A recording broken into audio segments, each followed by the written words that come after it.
Kabadde kasatiro ku ssomero lya gavumenti erya Kabaala Church of Uganda erisangibwa mu ggombolola y'e Masulita mu disitulikiti ey'e Wakiso. Kibuyaga ow'amaanyi bw'atikkudde obusolya ku 207 n'ebukulugusa okutuukira ddala mu kisaawe. Bino bibadde mu biseera eby'amalya g'ebyemisana mu kiseera abayizi bwe babeeredde mu bibiina nga basoma, nga bwe tutuukidde ku ssomero lino nga bamu ku bayizi babatadde wansi w'omuti ng'ate abalala batutte mu kisaawe okubakozesa dduyiro basobole okuvaamu okutya. Babazadde okubadde Edith Nakanwagi n'abalala bategeezezza nti basigadde mu kaseera kazibu kuba ebizimbe bino byandigwira abaana baabwe era nga mu kiseera kino babagasse olw'ebizimbe ebitamala. Aba gavumenti etuwe obuyambi etudduukira abaana baffe bali mu kaseera akazibu, ebizimbe bisobola awo we biri okugwira abaana baffe ne bakola ki ne bafa.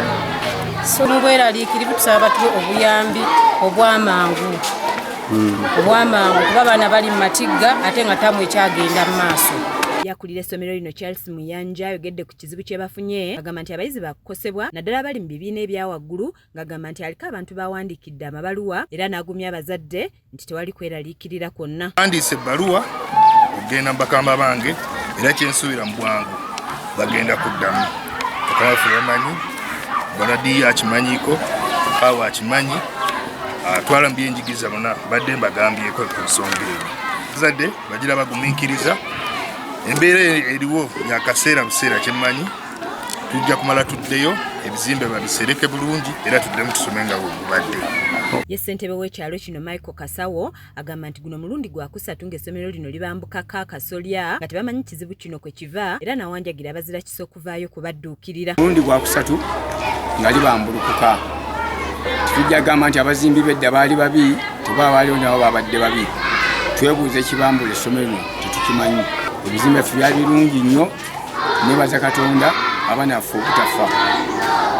Tukulira gavumenti okutuyamba mu bwangu ddala kubanga ffe tulina ssente Pulezidenti Museveni atuyambe. Ye Meeya Godfrey Mukisa agamba nti wadde nga bafunye ekizibu kino naye beebaza Katonda kuba tewali muyizi yenna afunye buzibu. Lwakuba Mukama kyeyatuyambye abaana baffe tebafunye buzibu, embuyaga neetumbiza ebizimbe waggulu byonna nibibeera nti byagudde ekintu n'ekijja wano okukikanyuga ewalala amabaati.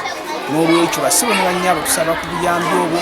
Twogeddeko tukoze ripooti zo zimaze okugenda ku disitulikiti yonna tumaze okuripootinga naye ne muzira kisa yenna ayinza okutuyamba kulaba abaana baffe okubeera nga tebakyayinza nakusoma kati basomera mu miti ate ng'ebizimbe tubadde nabyo batuyambe tuleke nga tufuna obuyambi.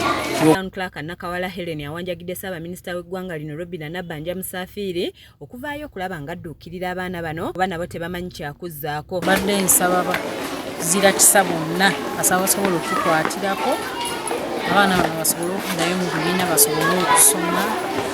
Kubira omulanga ofiisi ya Prime Minister kwayitira okukwasaganya ensonga zino mu protocol ejje tuyambe abaana baffe ab'eggwanga basobole okusoma baleme kugenda out of school kuba bwe baba tebalina waakusomera abazadde bajja bazza wakano babazze mu kulima okusoma bakwerabira.